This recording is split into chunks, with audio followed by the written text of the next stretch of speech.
Hello, thanks for tuning in. Today we're gonna look at this transmitter by Sound Devices and Audio Limited. It's been out for quite some time now. I was the guys at True Audio Vancouver let me borrow these for a long period of time. I honestly thought I was gonna keep it.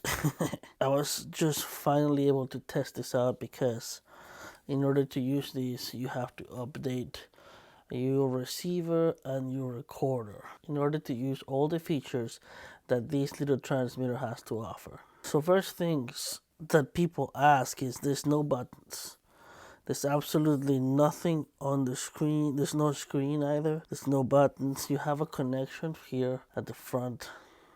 USB-C connection, and I'm guessing that's for updates. And then you have a 3-pin limo, which is how you connect your microphone. Right now I'm using a Microdot DPA 4060. The only indicators basically that this unit is on is these green lights on the side of the unit. So when I'm talking, it receives the signal and it's letting us know that it's sending sound. But other than that, there's nothing else in the unit.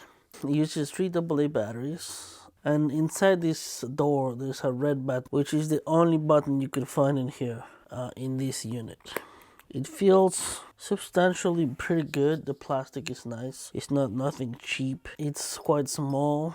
It has what people have been saying about this transmitter, that the edges are round. So instead of having where the has like a straight, so yeah, you see how one is straight and the A20 has a round edge to it. So they might say that it's easier to hide because it has round edges. You might be wondering, how do you turn this on if there's no buttons, right? There's an app basically. If you go on your phone, there's a A20 remote app, and over there you could see all the transmitters you have on your network. And I'm currently using the one that says RLFO. So if you click on it, it's going to tell you a couple more information here, the name of the transmitter, so you could just name your tracks. Your transmitter, you could just name them to whoever actor or whoever person is wearing them, so you don't have to worry about accidentally using the wrong transmitter. So make sure that you keep good track of that, because that could be problematic. I will add some sort of tape to my transmitters to label them so I know which one is which. But having the name of the actor or actress that's wearing it, that'd be fantastic also on the app, so you know who to tweak in case you have to, like shut it off or change power, all those things, change frequencies. So yeah, you could do everything through the app. And it's being told that you could be quite far away from the transmitter, being able to change settings from a different room. That's pretty nice. Sometimes where these got buggy and it said that it didn't actually make the changes, but it took some time to do them. So again, I guess this is one of those things. This is gonna get fixed as the software progresses and the technology evolves into what it's meant to be. I couldn't find the media slot C2A. I think it's a built-in type of deal, and that's why you have to plug it in with your cable. But then again, I don't know. I'm not quite sure. I need to do some more digging. So that's how you set up your transmitters. I know it's a little bit different than what we're used to, doing everything manually, pressing buttons, but I think that's where the future is going, so might as well learn how to do it early on than later when it's you have to do it. I just like to try new technology. I'm not gonna upgrade right away, just letting you guys know. It's nice to start different technologies so you get to know them, right? Sound quality, I guess you guys can judge. It sounds pretty good. Sounds like pretty thick. That also has to do with the mic. So when you guys get to this level of equipment, everything matters, right? So everything needs to be the same. Otherwise, you cannot use cheap gas on a Lamborghini. Can you? Maybe, I don't know. I was finally able to use this machine and use the gain forward feature. Like, there's no gain structure being done in this transmitter. Everything is done in your recorder.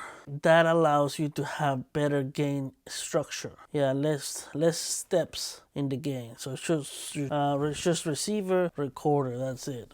Transmitter has nothing to do with anything. There's no gain in the transmitter settings on the app. If you're confused about that, I know it's kind of crazy, but apparently there's a new way they designed this. It just works. Technology, man. So right now I'm using my SL6. My sound device is 688 here on the left side of me. I'm using the trims, the actual trims on my 688, and that's how I'm changing the gain. Like I'm lowering it up right now. You see I don't sound that hot, that nice. And then you just bring it up to the right sweet spot, and then this is where it's supposed to be. If I started to whisper a little bit, I could crank it up a bit, but just remember, if you crank the gain, you bring everything, the whole noise floor. You guys are gonna hear babies crying in the background of my videos from now on, and dogs barking.